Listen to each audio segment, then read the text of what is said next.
So good morning folks, descattys. It's Happy New Year and all that. By the time this video goes out, we'll be well into January, and you know, everything's good with me on Christy. I just sort of I don't know what time it is, about 7 o'clock in the morning, and just taking it easy. Alright folks, just getting a brew on at the moment. Descattys here, I'm out of my shed. No rum was spilt or drank during that previous little skit there. Right, I'm going to do a little loadout video. For people that are regularly watching the videos on the channel, you'll see that what I'm trying to do at the moment really with some of my kit is compartmentalise it. I've got so much kit knocking about that I want to try and just compartmentalise certain bits, so I'm not sort of sharing them out between different day sacks and rucksacks and whatever, and just keep to a sort of a, you know, a pretty much a system that I'm using.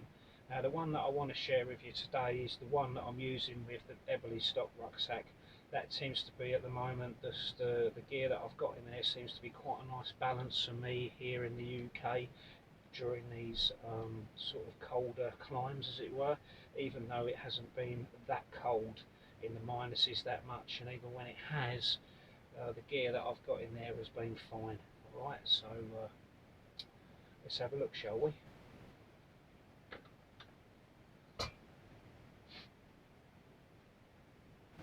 Alright, so while my coffee bag's brewing, well, as some of you may or may not know, I purchased this Eberlestock rucksack from the Wilderness Gathering last year. It cost me £30 British, and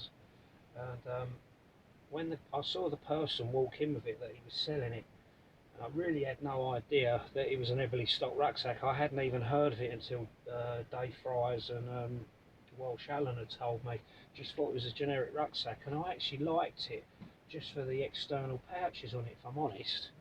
And then when I went over and I picked it up and I had a look and saw that it was only 30 quid, and straight away Alan was like, oh, that's Eberlestock. You know, everyone was saying, oh, it's Eberlestock. Dave went and had a look on his phone, and these rucksacks brand new go for a hell of a lot of money, so I've got a good deal on it.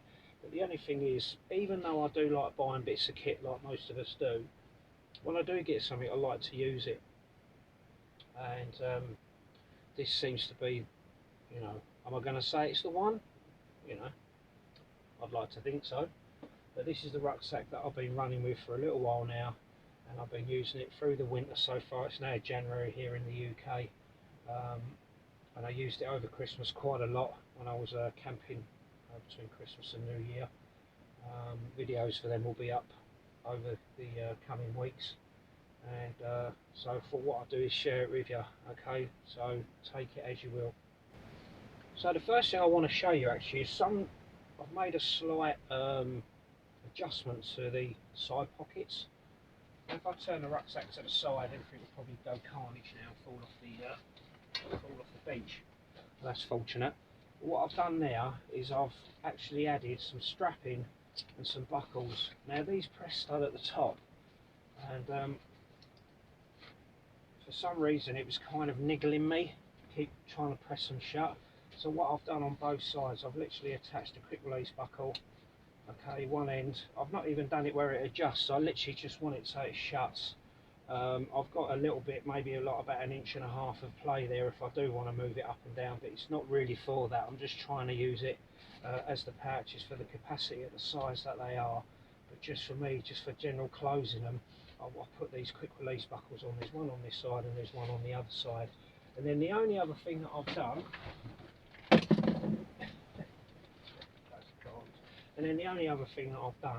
is I've added some of these glow in the dark sort of zip attachments that you can get from Temu and wherever else. It's falling down off the shelf. Right, okay, so let's get started into the actual you know, what's in now. So in the top, okay, in the top pouch, literally what I've got, as you can see, as I opened it, if you pull on the end here, I've got a little piece of micro cordage, and there's just an old Alp kit bag. Alright, and basically what I put in there is my car keys. Alright, There's nothing worse. I've done it so many times myself. I don't know if any of you people have done the same, but you go and mislay your keys. At one point when I was away over Christmas, I couldn't find my mobile phone, and I'd left it sitting on the top of the roof of the car. Lucky enough, the car was stationary. So I have added this bag with a piece of cord on it, and it simply holds my keys, maybe some money or whatever, but it's just stuff that I obviously don't want to go missing. Alright, that's the first thing that I've got on there. A rubbish bag, alright. Now I've got a couple of torches. I've actually got three. I've got my normal pretzel Tactica. I've got my Goal Zero one that normally I'll hang up under my tarp sometimes, or it's if we're sitting around the fire and people are there with different lights and stuff like that. Normally I just use this one. It's got two levels of brightness with a couple of carabiners on there. And it really is just for giving a bit of light in the evening if we're sitting around a fire or whatever drinking, or even if you're on your own reading a book. I've got my Tactica as well.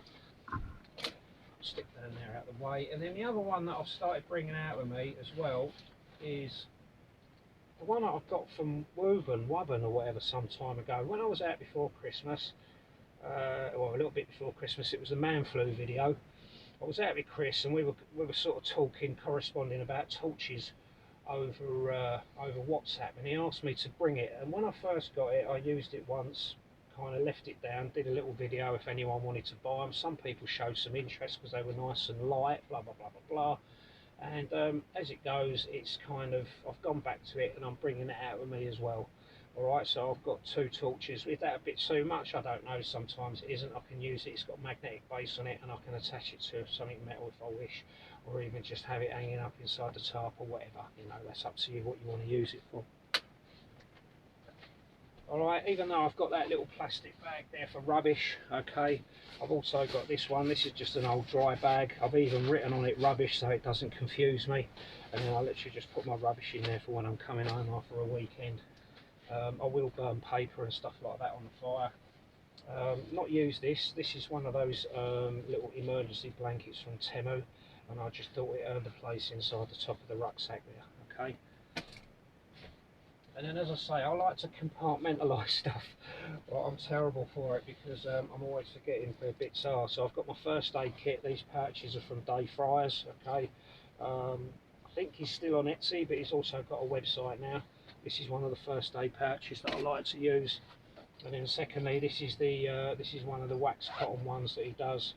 And in there I've just got some cordage, my Leatherman's in there, and a roll of duct tape. Alright, so it's really just you know, just somewhere just to keep stuff tidy. Alright, and then that is it. That's all I've got left in the top of there. Yeah, so I'll just put that bag inside and then we'll work on the front. Right, okay, so in the top pouch there, right, generally what I keep in there is a pair of leather, weatherproof, more sort of, you know, heat-proof gloves, just for when we're mucking around with the fire. And then the only other item I've got in there is my tool roll. You've seen this being used. I made it out of a pair of gaiters. There is a video there. Okay, I know I made that. Alright, and that's simply all I've got in that top pouch. Alright. Just quickly go in there.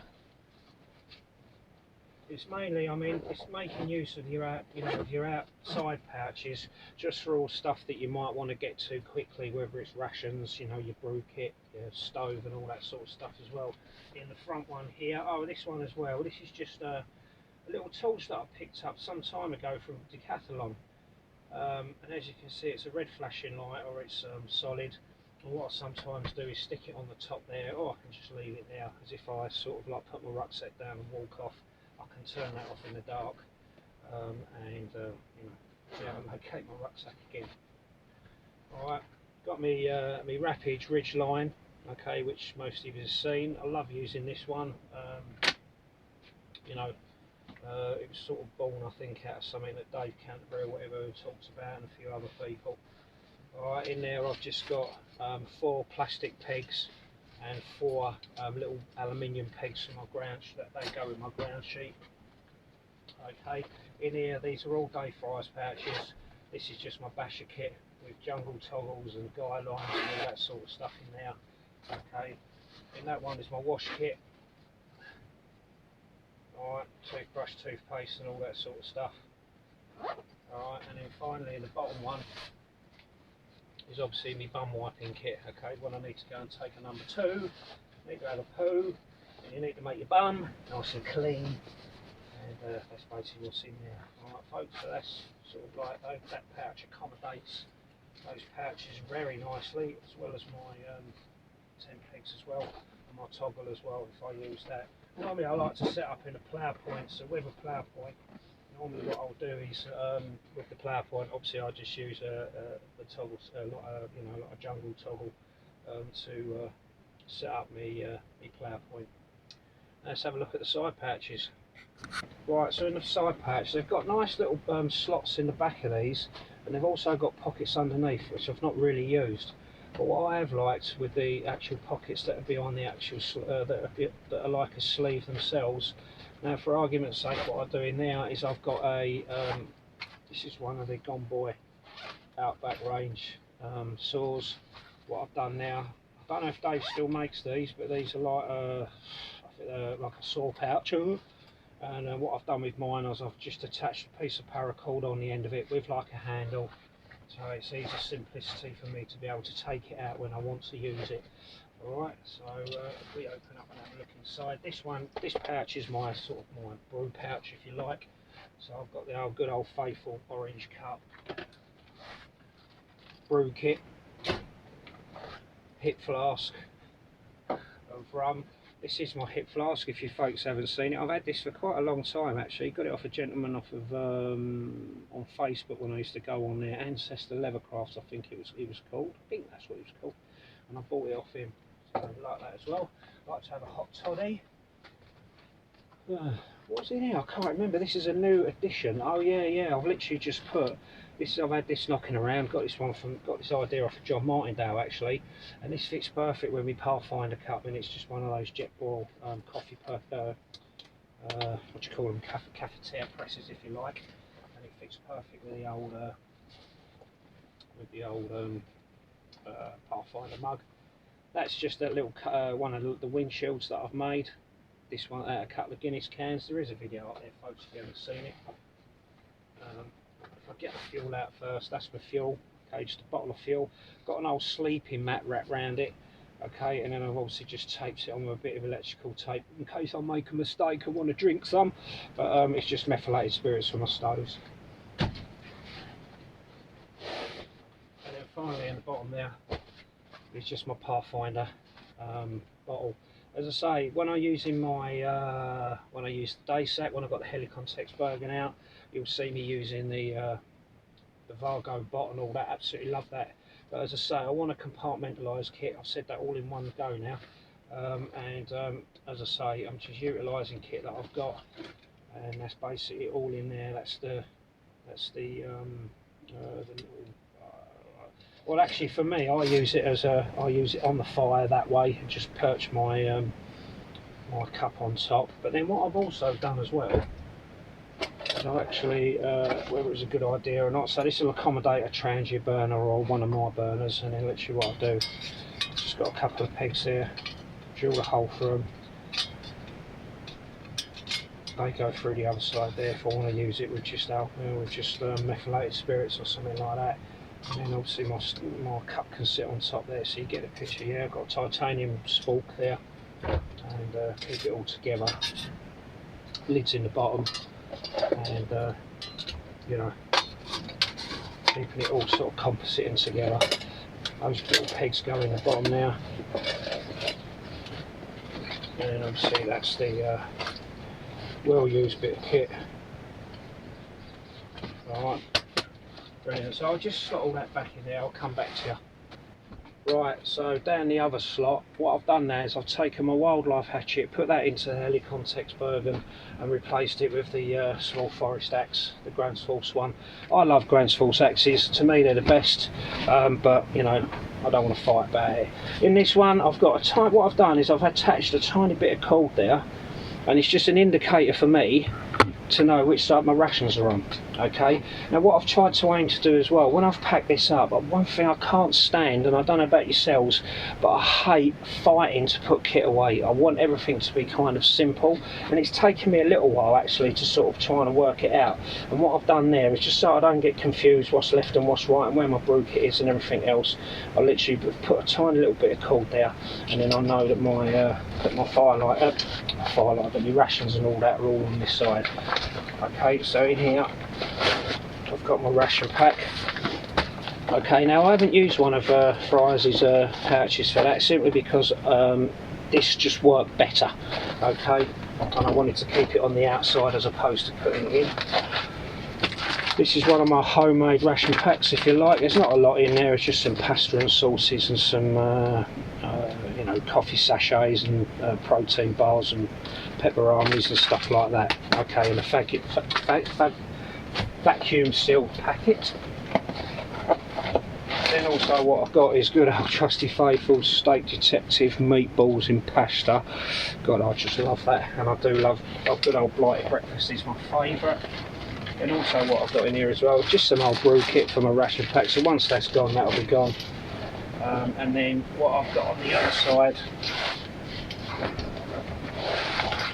right, another one of Mr. Fry's pouches. This is just the wax cotton one again, and what I've got in here really is just snack stuff.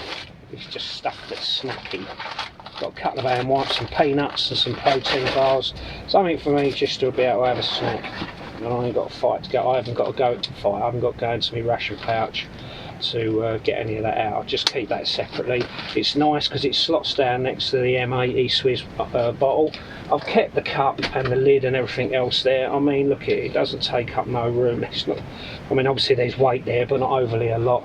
And this will just, obviously, this just slots back inside with the rest of the gear.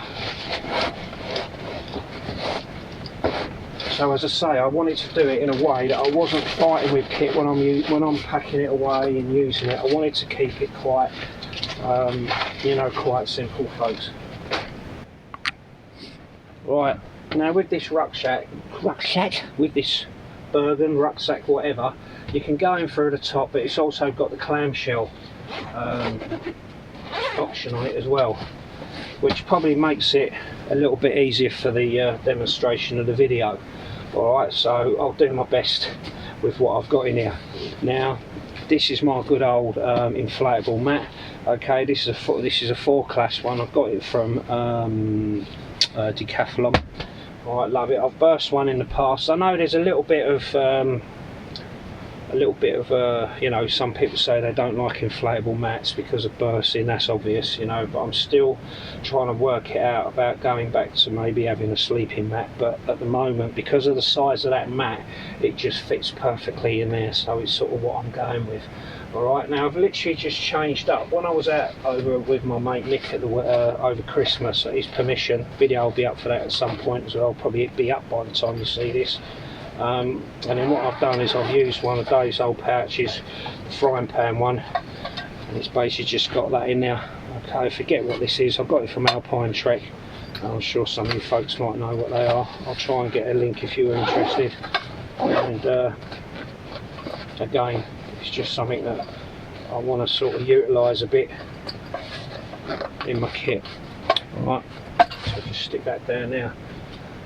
Right, I've got my sleeping bag. My sleeping bag you've seen me use lately is the Ascent 700 by Rab. It's a down sleeping bag. It seems to be ticking the boxes for me at the moment during these colder climes here in the UK. What I sometimes do as well, I put a Mercalon liner in it just to simply keep the inside of the bag clean. That Mercalon liner I've had since I was when I was in the military some years back, and I've kept it in. It's been in top form ever since, and I still like using it. It just keeps the sleeping bags nice and clean on the inside.